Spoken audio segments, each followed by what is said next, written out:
Here's how some people will solve this in a wrong way. They will do negative 25 times negative 36, and then they wrap the square root on it. They multiply these two to give them 900, and they will tell you that the square root of 900 is 30. But is this correct? No, it is not. Let me show you how to do this the right way. Now, to evaluate this, first of all, negative 25 can be written as negative 1 times 25. If you want to apply the square root to this negative number, you get math error.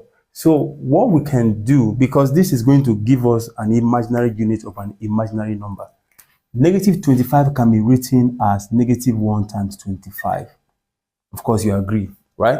What about negative 36? That's what? Negative 1 times 36.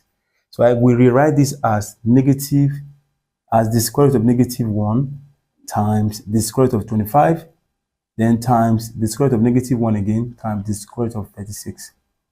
What is the square root of 25? That's 5.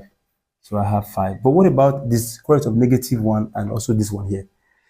There is a letter that is used to represent the imaginary unit of an imaginary number. So I is equal to the square root of what? Negative 1. So I'm going to replace the square root of negative 1 with what? I. So this is what? I times I here again, and then times, what is the square root of 36? That's 6. So you have 5 times 6. Let me take this off.